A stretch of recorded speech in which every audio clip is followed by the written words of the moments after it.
যাকে মন প্রাণ দিয়ে এত ভালোবাসলেন, একটা সময় সেই আপনাকে ছেড়ে চলে গেল।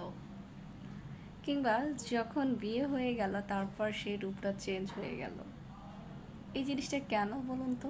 আমার এই ভিডিওটা যদি ছেলেরা দেখেন তাদের কাছে আমার প্রশ্ন, বিয়ের আগে ভীষণ মায়াবতী, ভীষণ ভালোবাসার পাত্রী, তোমার মতো সুন্দরী দুটো নেই, তুমি ভীষণ সুন্দরী, তোমার হুরের সাথে আমার হুরের দেখা হয়েছিল, এই জন্য বোধ হয় আমাদের বিয়েটা ঠিক হয়েছিল, মানে আরও নানান কথা। কেন বিয়ের পর সেটা পালিয়ে যায় একটা দিন যেতে না যেতেই, একটা রাত কাটতে না কাটতেই, একটা রেশ কাটতে না কাটতেই কেন ভালোবাসাটা মলিন হয়ে যায়? এরা দেখবেন ছেলেদের দিক থেকে 99%। ভীষণ আফসোস এবং ভীষণ দুঃখের বিষয়,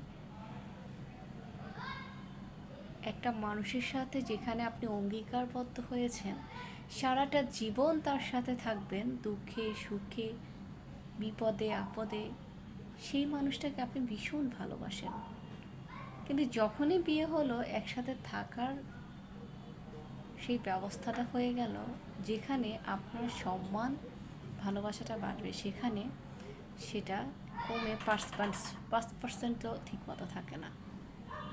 কেন এত অবহেলা? সেখান থেকে বের হওয়া খুব দরকার।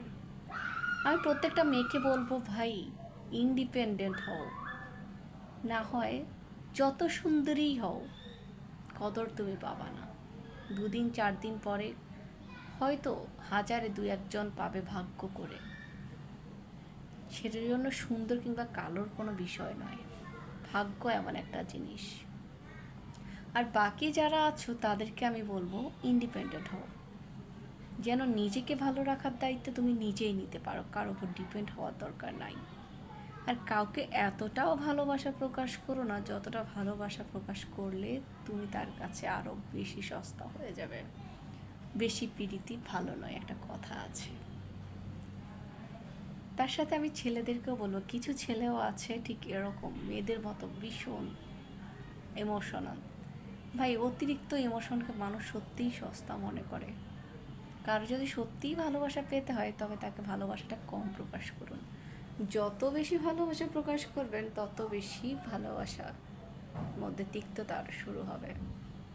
ভালোবাসার সৌন্দর্যই বোধ হয় এমন, কিছু মুখে বলবেন, বাকিটা শুধু পেটে পেটেই চোখে মুখেই থাকবে, সেটা দেখানো যাবে না। সেটা দেখালেই আপনি বোধ হয় সস্তা হয়ে যাবেন। সেটা যদি দেখাতেই হয় আগে মানুষটাকে ভালোভাবে চিনুন, এবং সেই মানুষটা আপনি যতটা ভালোবাসেন ততটা ভালোবাসার যোগ্য কিনা সেটা বুঝুন, তারপর তাকে বোঝান। নাহলে যে আজীবন চোখের পানি দিয়েই কাটাতে হবে, আজীবন চোখের পানি ফেলেই যেতে হবে। ভালোবাসা আদায় করতে জানতে হয়, সেটা যদি আদায় করতে হয় সবার আগে সে যেন আপনাকে ভালোবাসে এমন কাজকর্ম করুন, কিন্তু তাকে বুঝতে দেওয়া যাবে না। ভালোবাসা আদায় করতে হয় এইভাবে, আপনি প্রকাশ করবেন কম, যতই ভালোবাসেন প্রকাশ করবেন কম। আমি বলবো যেমনই হোক আগে ইন্ডিপেন্ডেন্ট হন, তাহলে দেখবেন ভালোবাসাও টিকে গেছে অনেকটা। এখন হয়তো অনেকে বলবেন যে অনেক চাকরিজীবী, অনেক ব্যবসায়ী, অনেক কিছুতে হচ্ছে, অনেকই হচ্ছে যে সংসার ভেঙে যাচ্ছে। আমার কাছে মনে হয় সেখানে হয়তো বা টাইমিংয়ের ব্যাপার আছে, হয়তো সময় দিতে পারছে না, পার্টনারকে বুঝতে পারছে না, সেই জন্য এই অবস্থা, এছাড়া আর কিছু নয়। কিছুটা হলেও অন্তত, আমি খুব বেশি আর্ন করতে বলছি না, যতটুকু আর্ন কর, যতটুকু আর্ন করলে তুমি নিজের দায়িত্ব নিতে পারবে। যাই হোক, অনেক কিছুই বলেছি।